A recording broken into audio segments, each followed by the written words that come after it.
Pai do Senhor Jesus, seja mais uma vez bem-vindo ao canal para mais um estudo da lição da Escola Bíblica Dominical.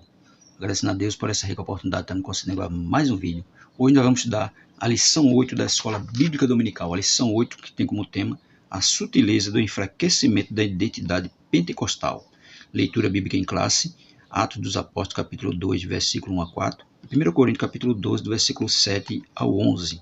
Os hinos sugeridos da nossa lição são hino 5, hino 24 e hino 437 da harpa cristã. O objetivo da lição: primeiro, conceituar o Pentecoste bíblico. Segundo, identificar o distintivo pentecostal de nossa igreja. Terceiro, conscientizar a respeito da manutenção da nossa identidade pentecostal. A lição está dividida em 3 pontos. Seu primeiro ponto, o Pentecoste bíblico, dividido em 2 subpontos. O segundo ponto, o distintivo pentecostal de nossa igreja, dividido também em 2 subpontos. E o terceiro ponto, mantendo a chama pentecostal acesa, dividido em 2 subpontos. E a conclusão da nossa lição. Agradecendo a você mais uma vez que está inscrito no canal, que tem curtido, comentado. Continue fazendo isso, que é para que o YouTube indique os nossos vídeos para mais pessoas. Leitura bíblica em classe, 1 Coríntios, ou Atos dos Apóstolos, capítulo 2, Atos dos Apóstolos, capítulo 2, versículo 1 a 4, que diz assim: cumprindo-se o dia de Pentecoste, estavam todos reunidos no mesmo lugar, e de repente veio do céu um som, como de um vento veemente e impetuoso, e encheu toda a casa em que estavam assentados. E foram vistas por ele línguas repartidas como de fogo, as quais pousaram sobre a cada um deles. E todos foram enchidos do Espírito Santo e começaram a falar em outras línguas, conforme o Espírito Santo lhe concedia que falasse. Agora 1 Coríntios capítulo 12, versículos 7 a 11, que diz assim: mas a manifestação do Espírito é dada a cada um para o que for útil, porque a um pelo Espírito é dada a palavra da sabedoria, e a outro pelo mesmo Espírito a palavra da ciência, e a outro pelo mesmo Espírito a fé, e a outro pelo mesmo Espírito os dons de curar, e a outro a operação de maravilhas, e a outro a profecia, e a outro o dom de discernir os espíritos, e a outro a variedade de línguas, e a outro a interpretação das línguas. Mas um só e o mesmo Espírito opera todas estas coisas, repartindo particularmente a cada um como quer. Veja, ele distribui o Espírito Santo a todos, mas repartindo particularmente a cada um como quer. O Espírito Santo ele faz da forma que ele quer. Ele é um ser divino e ele tem toda a autoridade, todo o poder para fazer tudo do jeito que ele quer, não da forma que o homem quer, mas do jeito que ele quer. Nosso texto áureo vai dizer assim: e todos foram cheios do Espírito Santo e começaram a falar em línguas, a falar em outras línguas, conforme o Espírito Santo lhe concedia que falasse. Atos dos Apóstolos, capítulo 2, versículo 4. Verdade e prática nossa diz: a doutrina do batismo do Espírito Santo e o falar em línguas, como sua evidência, são distintivo pentecostal, mantido pela nossa igreja, cara. Porque tem gente que diz que para ser batizado no Espírito Santo não precisa falar em línguas, mas é a evidência do batismo, é eu falar em outras línguas. Como uma pessoa batizada no Espírito Santo se ela não fala em outras línguas? Aí a gente não entende como é esse batismo, porque a evidência é essa: falar em outras línguas, conforme o Espírito Santo concede. Tem gente que diz que não é necessário ser batido, falar em línguas, mas a gente sabe que é. A comprovação é eu falar em outras línguas. A introdução da nossa lição vai dizer assim: nesta lição bíblica vamos estudar a identidade pentecostal e sua relação com o Pentecoste bíblico. Contudo, o nosso enfoque será mostrar que algumas sutilezas do erro têm aparecido no meio do movimento pentecostal. No contexto de nossa igreja, o principal deles está relacionado com a negação da atualidade dos dons espirituais e de uma forma mais específica, a negação da doutrina ao falar em outras línguas como evidência física do batismo no Espírito Santo. É claro que por aí já está ensinado, já tem doutrinas por aí que o batismo no Espírito Santo só foi lá na antiguidade. Mas a gente sabe que ele é atual. O Espírito Santo está aí atuando no meio da igreja. Basta os crentes o quê? Buscar. Aí vai dizer: vejamos, pois, como corrigir esse desvio doutrinário. Primeiro ponto, o Pentecoste bíblico. Primeiro subponto, o Espírito prometido. O Antigo Testamento mostra a ação do Espírito Santo em diferentes momentos e sobre a vida de diferentes pessoas. Assim, vemos o Espírito do Senhor agindo sobre a criação, Gênesis capítulo 1, verso 2, na vida de Bezalel, Êxodo capítulo 31, versículo 2 e 3, na vida de Gideão, Juízes capítulo 6, versículo 34, na vida de Jefté, Juízes capítulo 11, versículo 29, e etc. Na antiga aliança, há uma excepcionalidade da ação do Espírito de Deus. De uma forma mais específica, o Espírito de Deus, sob o antigo pacto, atuava sobre a vida de pessoas escolhidas para obras especiais. Cara, tinha as pessoas escolhidas, não eram todo mundo que o Espírito Santo de Deus usava. Eram pessoas escolhidas, né? Sacerdotes, reis e profetas. Êxodo capítulo 28, versículo 41. 1 Samuel capítulo 16, versículo 14. 1 Reis 19, versículo 16. Assim se observa uma ação mais restrita do Espírito de Deus na antiga aliança. O Espírito de Deus naquela época ele era mais restrito. Ele não usava todos, usava alguns, né? E pessoas específicas, né? Pessoas escolhidas por Deus para ser usados pelo Espírito dele.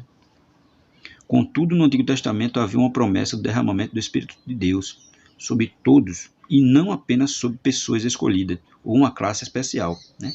Ezequiel capítulo 36, versos 26 e 27, Jeremias 31, do 31 ao 34 e Joel capítulo 2, versículo 28, né? Que em Joel ele vai dizer que o Espírito de Deus, né, veria sobre todos.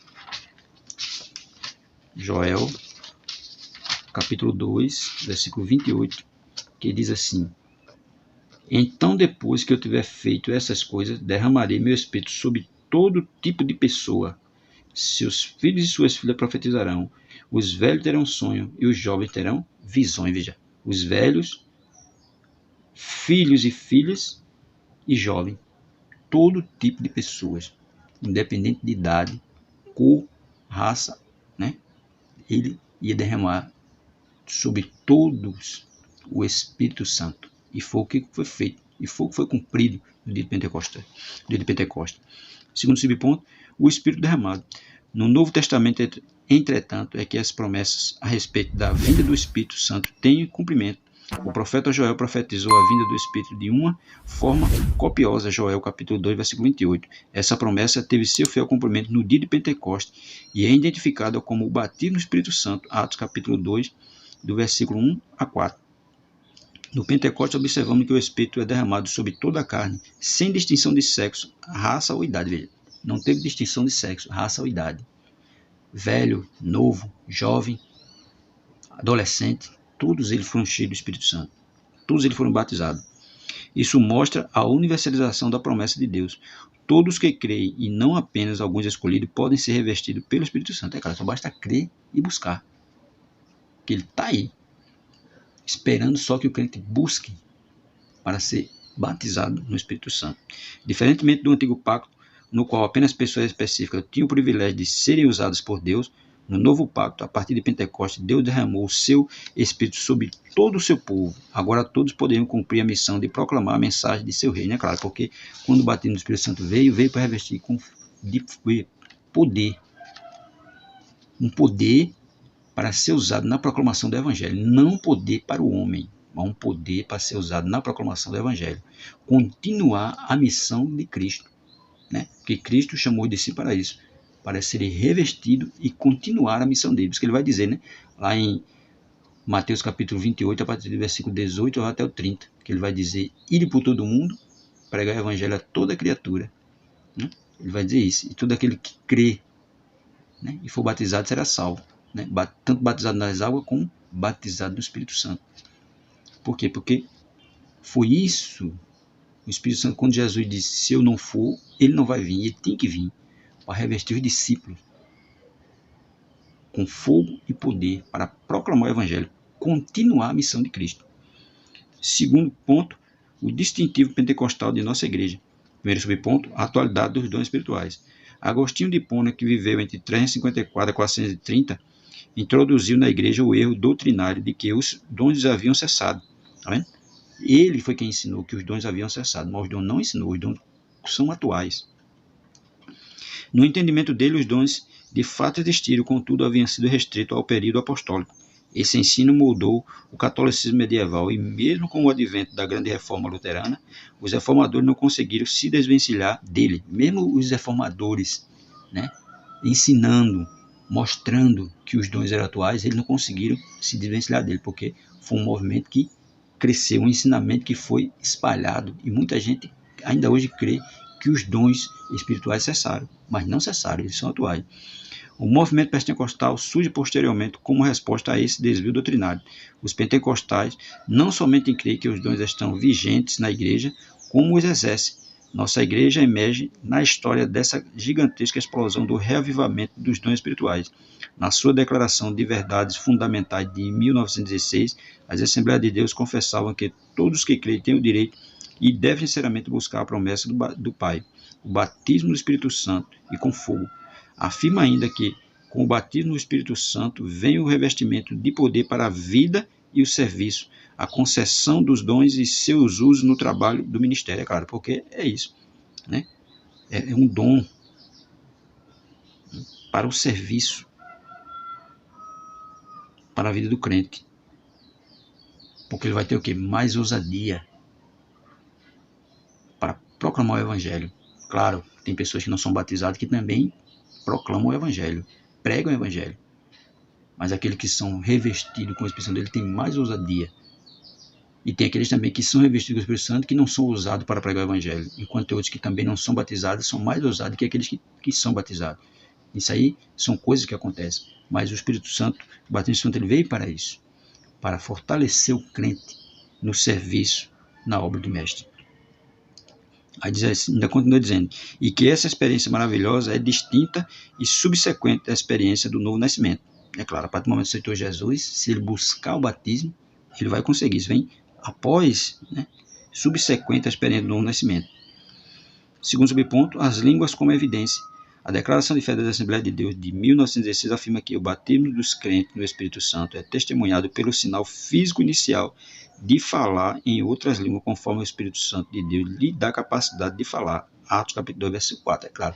Embora hoje tem gente dizendo que foi batizado com o Espírito Santo, mas não falou em língua. Então, como ela pode ter sido batizada dessa forma, se ela não falou língua? Se a evidência do batismo é eu falar em outras línguas. Aí a gente não entende. Mas diferente, falar em línguas, neste caso, é o mesmo em essência que o dom de língua. 1 Coríntios capítulo 12, versículo 4 a 10 e versículo 28. Mas diferente em propósito e uso. Nenhum pentecostal da primeira geração tinha dúvida quanto a isso. Tanto William H. Durham, bem como Gunnar Wingre e Daniel Berg, pentecostais da primeira geração, criam e pregavam com convicção essa doutrina. Contudo, nos dias atuais, esse ensino tem dado sinais de enfraquecimento, isso por conta de ensinamentos sutis que negam a doutrina das línguas como evidência inicial do poderoso batismo pentecostal. A sutileza está em dizer que o falar em outras línguas de fato existe, contudo não é para todos. Esse desvio doutrinário tira a convicção do crente de que esse dom seja para ele. Na dúvida ninguém recebe nada. Tiago capítulo 1, versículo 6 a 8. No entanto, a doutrina das línguas como evidência inicial do batismo do Espírito Santo é inegociável. É claro, é negociável, porque quem é batizado com o Espírito Santo, a evidência física é o quê? Falar em línguas. E já estão ensinando por aí que as pessoas podem ser batizadas no Espírito Santo e não falar em línguas. Isso é o quê? Um erro. É a sutileza de Satanás sendo infiltrada nas igrejas dessa forma, com doutrinas erradas. Doutrinas negando o batismo com o Espírito Santo com evidência de não falar em língua. Mas a evidência do batismo é o quê? Falar em línguas. E isso é inegociável. Terceiro ponto, mantendo a chama pentecostal acesa. Primeiro subponto, fidelidade às Escrituras. Uma marca distintiva dos pentecostais clássicos ou históricos era o seu amor e fidelidade às Escrituras. Atos capítulo 2, versículo 42. E todos estavam reunidos na comunhão, no partir do pão e na doutrina. Dividindo o pão e compartilhando da doutrina, compartilhando da palavra de Deus. Já foi dito que o movimento pentecostal surgiu em um contexto da reação ao liberalismo teológico.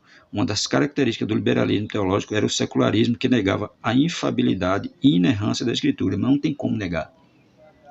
Mas a Escritura é infalível e inerrante. Ela não tem falha, não contém erro.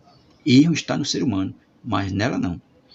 Grandes pensadores, grandes homens aí, leitores, escritores, quando leram a Bíblia, ele mesmo disse que percebeu que o erro não estava nela, o erro estava nele. Então ela não tem erro. Quem contém erro é o ser humano. Para os pentecostais, a Bíblia é inerrante e infalível palavra de Deus. É isso, ela é inerrante e infalível palavra de Deus. Sem dúvida, o afrouxamento doutrinário e a consequente negação da atualidade dos dons espirituais são marcas que mostram que segmentos do movimento pentecostal contemporâneo estão se distanciando da palavra de Deus. É claro, muitos estão distantes da palavra de Deus. Muitos não creem no batismo. Muitos não convidam a igreja para ser batizada com o Espírito Santo. E por isso estão ficando longe dos conceitos doutrinários da palavra. Todo desvio doutrinário, bem como toda heresia, existe por conta da negação ou crescimento de alguma coisa, acréscimo de alguma coisa da Escritura. Né? Alguém acrescentou algo à Escritura que não deveria ser acrescentado e que não deve. Mas isso acontece, porque tem aqueles que querem que a Bíblia se adeque a ele e ele não se adequar à Bíblia. Como dizia certo teólogo, as Escrituras não precisam de penduricalhos, precisamos voltar às Escrituras. Não precisa de amuleto. Não precisa de superstições. Nós precisamos voltar para a palavra. Crer na palavra, estudar a palavra e meditar a palavra. Segundo subponto, exercício dos dons espirituais.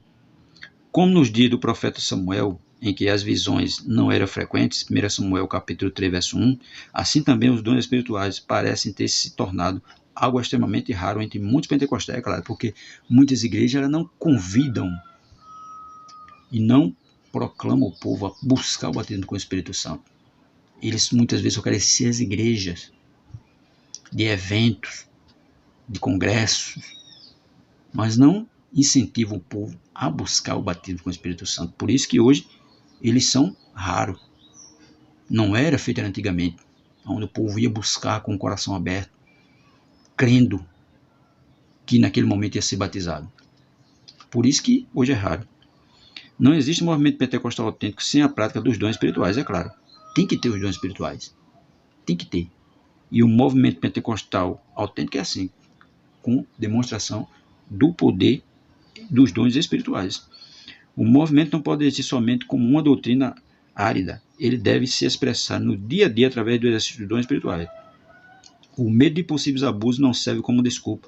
Não podemos rejeitar as verdadeiras manifestações do Espírito por temer falso, é claro. Não devemos temer as falsas doutrinas, mas nós devemos crer nos dons espirituais e na atualidade desses dons. Para a conclusão, vai dizer assim: nesta lição, vimos que o movimento pentecostal possui sólida fundamentação bíblica. Vimos também que, como um movimento do Espírito, o pentecostalismo está inserido dentro de certo contexto histórico.